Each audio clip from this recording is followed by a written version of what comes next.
Welcome, my friends, to the Beggars and Brawlers podcast.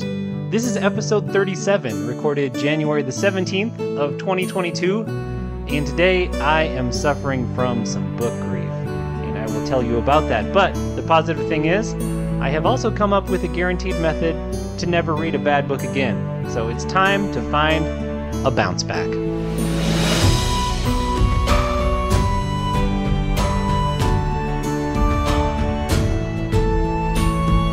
So I think I've been telling you the last few episodes about how much I'm in love with the Greenbone Saga by Fonda Lee, and I was reading the last of those, kind of after not knowing what to read, which is funny because I'm going to talk about how to pick things to read, but I just jumped into Jade Legacy and adored it like I adored the first two, and I got that feeling like you get when you've read something wonderful and you're done with it and there's not going to be any sequels. Or maybe the author writes really slowly. And for me, I think of it as grief. You know, it's like, this is gone. And I just read it, so I'm not going to go back and read it again. I'm not much of a rereader anyway, because I remember stories so deeply, they sort of feel spoiled for me, even if it's 10 years down the road. So I just have this grief. A reader of mine informed me that there are other terms for it, like a book hangover, or book fog, when you can't read anything for a while because you're still so stuck in that story that you just got done with. Apparently, if you cry in the middle of a book, that's called book death. I don't know. I die a lot of book deaths. I'm an easy crier, especially at the Greenbone Saga, which, I don't know, it's not in its description, you wouldn't think that it's a tearjerker, but it was for me. So anyway, my solution to this book grief, or perhaps to my breakup with the Greenbone Saga, is to look for a bounce back. I need another book. And I thought, you know what? This particular formula is working well for me. So I wanted to share with you my method, because I kind of have a patented method now of finding a book, and not just any book, because obviously there's lots of recommendation lists you can read and best ofs, but a book that will feel like a bounce back, that's close enough to the niche that you just loved, that maybe it's going to help you get over that morning without actually having to deal with your feelings. Because who wants to do that? So when I looked at the Greenbone Saga, I thought, okay, so this is Asian-inspired fantasy written by a female Asian author. So, I could describe it in so many different ways. That's the way that I decided to do it. Partially because I know that that's kind of a niche that's exploding right now. The Poppy War is the main example, but there are just a ton of books coming out by female Asian authors that are Asian-inspired fantasy, and it seems like they've been super good. So I kind of wanted to get into that genre anyway, aside from the Greenbone Saga. So here's the method. The first thing is that, okay, I guess it comes with a caveat that if you hate Amazon and Jeff Bezos, you should probably stop listening, even though the method doesn't require you to give them any money, but it does utilize their AI and their search function and some other things pretty intensely. So if you can't bring yourself to go on the site of Amazon, this method is not for you. Although you might hack it to use on another site. So anyway, one of the things that has made Amazon so successful is the fact that their search engine, when you search for something, it's going to give you the closest thing, and then it's going to give you the things that it thinks are the most relevant, no matter whether that makes them more money or less money. So if I'm searching for Asian fantasy by Asian female authors, and it'll bring up Jade Legacy, and Jade Legacy is expensive. I think it's $10 or $15 for the ebook because it's traditionally published. But if they think that the very next thing that I'm going to like based on my search history and the terms that I put in is a little indie book that costs 99 cents that they're going to make 33 cents on versus $5, they're going to put that one at the top, because their strategy from the start was always that they wanted people to trust their algorithm and their search engine, so that you would go there to find things and not feel like you were just being advertised to, like a place where you might put in a search title and it'll give you the things it wants to sell you the most, even though they're not exactly what you were looking for. And apparently it's paid off. So that's one of the cool things about having read a book and wanting to find another one, is if you go on Amazon and just look at that book on the page, you can search for it using whatever terms you want, but you can also just go to the page. For me, I went to the Jade Legacy page and I scrolled down, and there's a section that says you might also like. And this you might also like section is probably going to be full of other books that are in the niche, according to the very wise algorithms notions of what you read and what you generally read. So it's like a really smart recommendation engine versus your friend saying, I really thought this was cool, even though you and your friend like different things, or whoever wrote that list on Goodreads. Amazon is watching you all the time, and they know what you like, and they also know a lot about that book because they've watched who else buys it, etc. It's artificial intelligence. It's not scary, it's just a tool, at least right now. So that's how I came up with a list of the books that I wanted to read that looked like they were in the same wheelhouse as the Greenbone Saga. I just scrolled down and looked at the You Might Also Like section. And right off the bat, there were 5 beautiful covers, and with a little looking, I could see that these were also Asian female authors that wrote them, of Asian-inspired fantasy. So here's the list of 5 that I'm going to talk about once we get into the next section of the method. But the list I came up with was She Who Became the Sun by Shelly Parker Chan, Iron Widow by Jiron Zhao, probably said that wrong, The Jasmine Throne by Tasha Suri, 6 Crimson Cranes by Elizabeth Lim, and Thorn of the Night Blossoms by J.C. Kong. And apologies, I probably said all of those names wrong. Here's the next part of the hack. You get your list recommended to you by the AI, and then you don't buy them. You don't go to the library and get them. You just download the first 10% for free. There is that function that says, I forget what it's called, but I think it says read now or free sample or something. It's a button that's under the ebook, and it'll send you the first 10% of the book for free, which sometimes is a chunky little bit of fiction if it's a long book. And there are some nice things about this. One is that it's instant and it just happens on whatever device you're using. The second is that it forces you to make a decision once you get to the end of that 10%. You gotta read the thing, which means buy it, or move on to another one. Instead of like sort of drifting through it and at 6% or 14% being like, am I into this? And I guess I should give an aside here that actually this came from Dan Wells, an author that I followed for a long time. But I really find it to be true for my own reading too, and think about it a lot in terms of my writing, that if a book hasn't grabbed you by the first 10%, it's probably not going to. And for me, I want that to be character grabbing me. I care about this character or story. I can kind of see where it's going, and that sounds awesome, but ideally both of those. And of course, if the world is cool, that's great. But as much as I love world building and fantasy settings, it's got to be plot and character that grab me.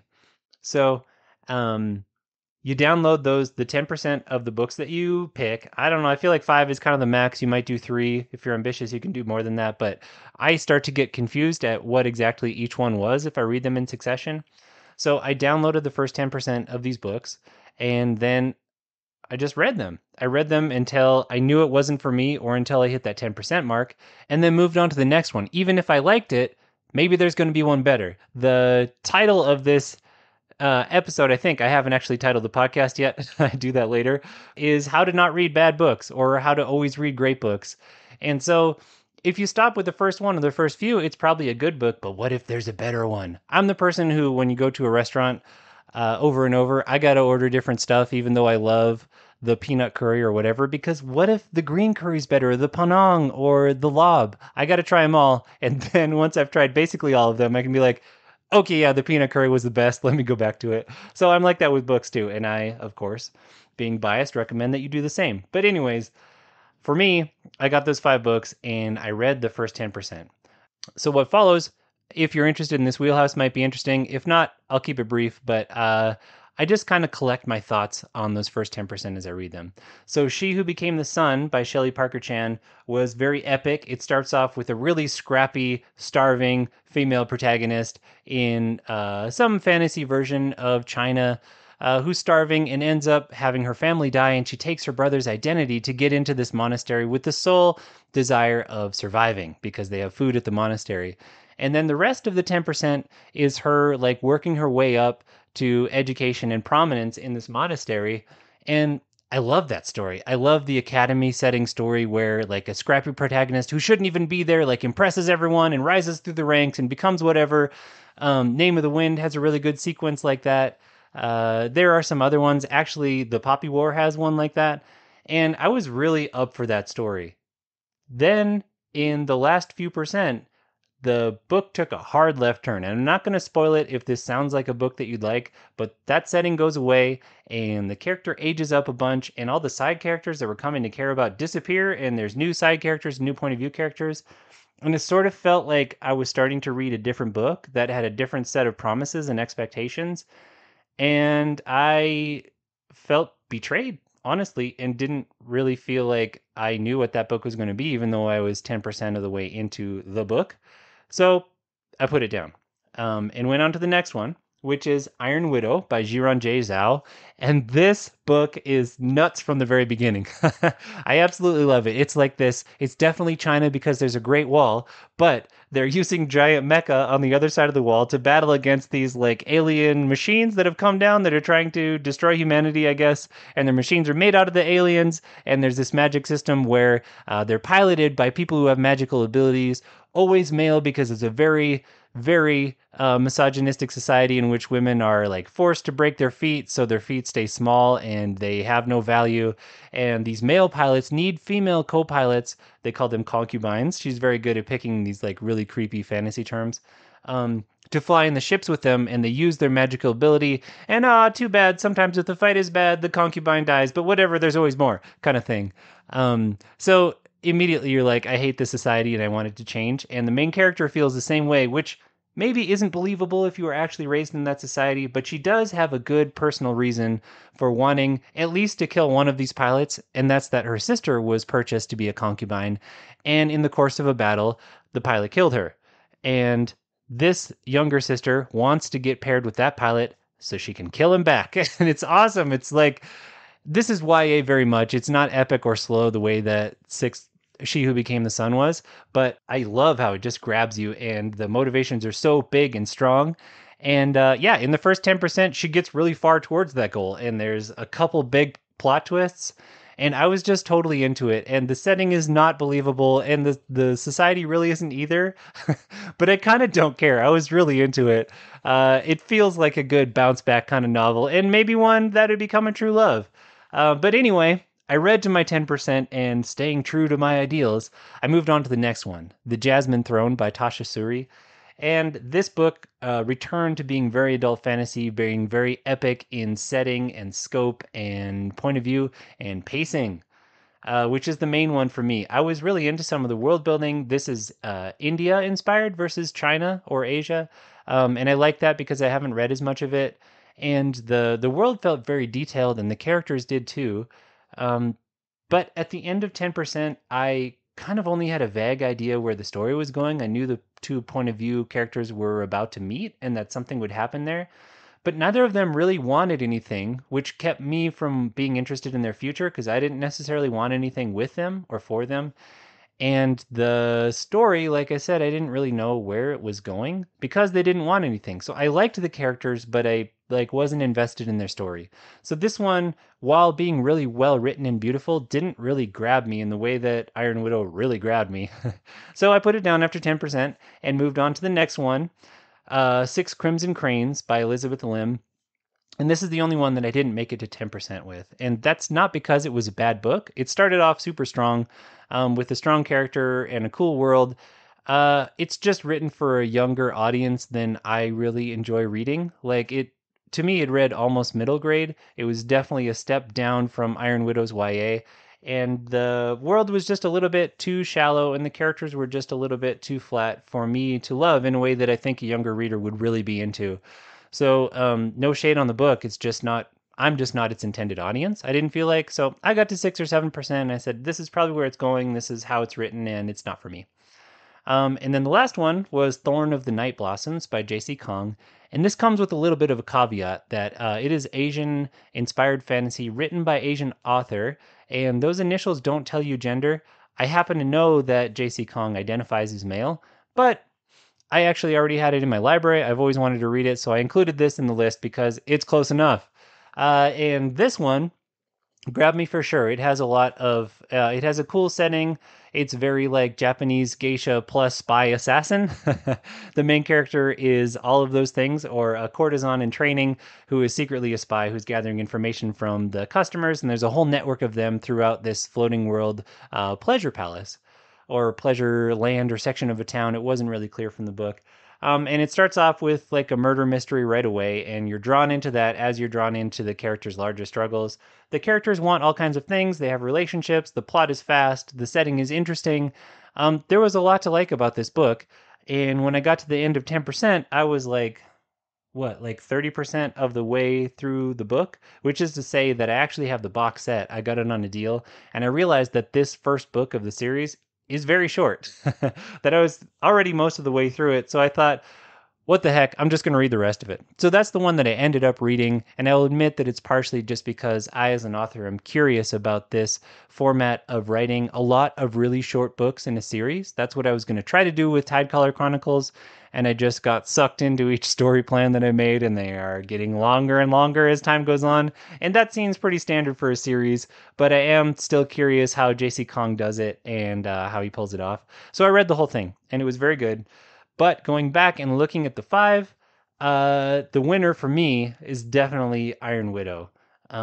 It just had such a compelling character and story, and the setting was super interesting, even if implausible, which is kind of my thing. I like plausible settings, but this book just felt like a lot of fun in a way that the other ones didn't. And Jade Legacy was moving and intense and epic, but not always that fun. So, I was kind of looking for a bounce back book, and I think I found it.